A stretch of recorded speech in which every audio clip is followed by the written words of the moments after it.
Hello and welcome to another Every Tuesday tutorial. In this week's tutorial, we are going to create vector dimension within typography. And since this is a more advanced tutorial, I'm not going to go through every single keyboard shortcut like I usually do, just because we're building upon everything that we've done in previous tutorials. So this was hand lettered using my Wacom tablet. As you can see the stroke right here.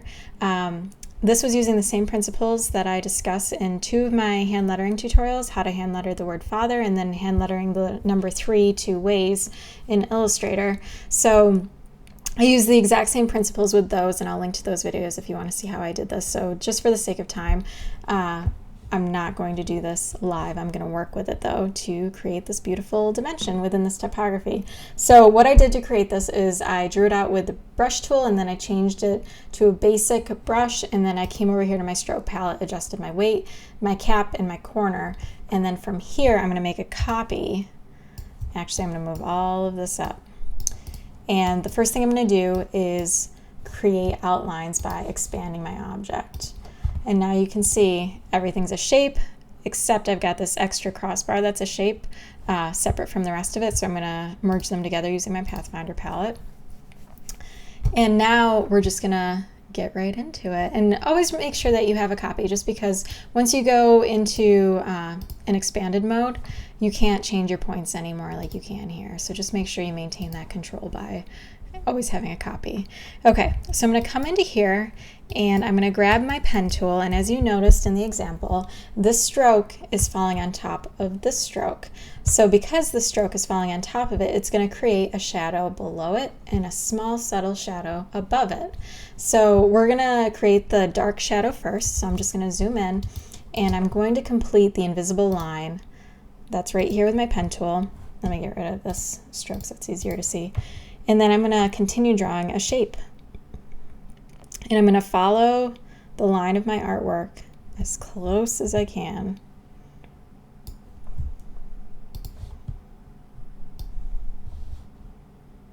Just using my pen tool. Okay, so next thing I need to do is apply a gradient. So I'm going to come over here and apply my gradient, but not to my stroke, to my fill. Applying the gradient. All right, so in order to create a realistic looking shadow here, we need to go from black to nothing. So that's what our fade is. It goes from 100% black to 0% of nothing. And right here, you would think that white would be my nothing, so I'm just going to change the opacity to 0 here. However, when I do that, you can see that there's still a little bit of white in here, because as the black's fading to nothing, it's pulling in part of this white within this fade. And in order to make this a smoother transition, we need to make the color that's eventually going to become nothing the same color as our original color. So I need to change this to black. So if I click on it and I come up here and I change it to black, watch what happens over here. Now it's a smoother transition, and that's what I want in any of my shadows. So if I come back over here, I know it seems a little confusing, but it's really, really important that both of these colors are the same color. You're just fading from 100% of that color to 0% of that color. So now we need to change the orientation of this gradient. So I'm just going to grab a little gradient tool over here. And wherever you begin this, you can see you're going to get a darker line, but we don't want it to be that dark. So I'm just going to move it up a little bit, and you can feel free to expand it. You just don't want to hit this line right here, because as soon as you hit this line, people are going to notice that there's a line right there, and you want it to look as seamless as possible. So once you have it, now we're just going to change our blend mode by coming over here to the transparency palette, changing it to multiply, and we want this one a little bit on the dark side, so I'm going to change it to 60%. And if I zoom out, you'll notice I'm already beginning to get some really nice dimension on this typography. So we're going to zoom right back in, and we'll do the top one the same way. So I'm going to hit my pen tool, draw in this invisible line, make a smaller shape because we don't want this one to be too big. And it's just taking on the same qualities as the last shape I had, which is why it's filling with a gradient right now. Okay, so obviously that's going the wrong direction, so I can make it the right direction.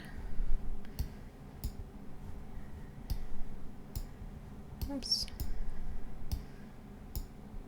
There we go. I didn't want this corner to get too dark.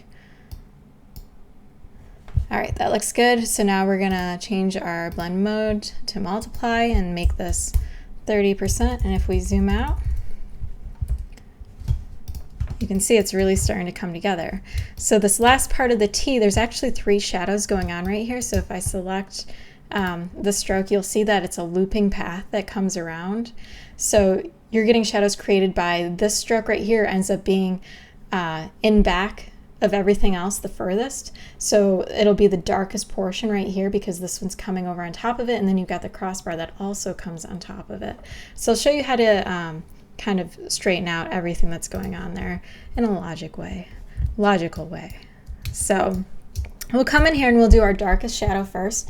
So if we look at this, by just these shapes coming together, we know that this edge kind of matches this edge. So in your head, draw this invisible line of this edge coming here, and then you've got the crossbar that intersects with that invisible line, and the shape that's over on this side is what you'd have left over. So if I click in this corner and then kind of make this invisible line until I hit my crossbar, and then if I come down here, I'm getting that stroke again, let me get rid of that. Okay, and then I'm just going to make a little larger of a shape to continue it and finish it off. Obviously, for the sake of time, I'm kind of roughing these curves, but if I was doing this for a project, I would come in here and I would make very, very sure that all of these, you can see this line does not match up totally. I would come in here and make sure that all of my lines are matching up. So I didn't think you'd want to wait and watch me do that. All right, so I'm going to add in this gradient, so I'm just going to eyedropper it over here, and then I can grab my gradient tool, and that actually looks really good. So maybe I'll just keep it like that. Looks good. All right, so now we'll do this kind of other shadow that comes over from the crossbar right here. So with my pen tool, I'm just going to work off of the last shadow that we had.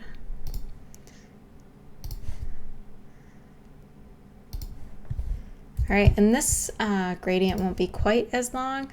Actually, could probably, well, I'll just draw my own.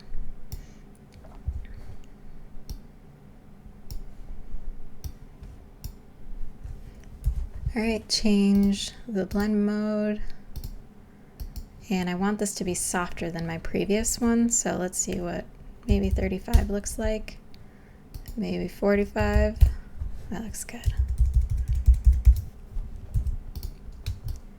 Okay, so now all we have is where this line is kind of looping right here, where that's crossing over, that's where we need our shadow. So if I come in here, I'm gonna kind of, in my head, I'm gonna draw a line that extends this loop right here, and what's left over here is what becomes the shadow. So I'm gonna start with this corner, kind of imaginary line it up here to where it's gonna meet the crossbar. And then I can just continue drawing it up and coming over and then finishing it off with that curve.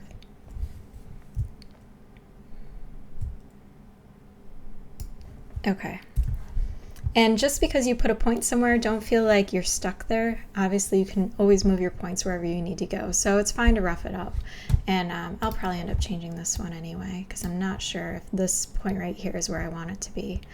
So I'm kind of coming over at an angle because this is where the loop is happening, but I don't want my gradient to hit this corner because then it's gonna take on this hard line right here, and I don't want that to happen. But I wanna get kind of close to it, so that's looking really good. So I'm gonna change my blend mode.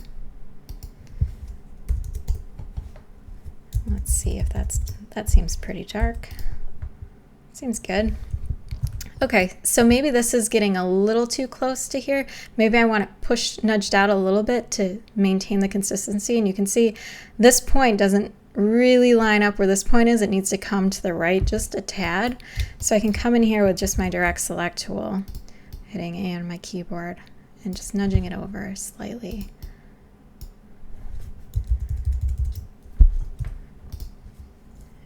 And that looks a lot better. So that's how to create vector dimension in typography, and since we are using a gradient instead of a drop shadow, we're maintaining that vector quality. So no matter how big this gets or how small it gets, your resolution is always maintained, which makes it a great kind of technique for logos, especially logos, and maybe some poster art. So it's very multi-use, and it's cool because a lot of people can look at it and maybe not be totally sure how you did it, which works for your benefit.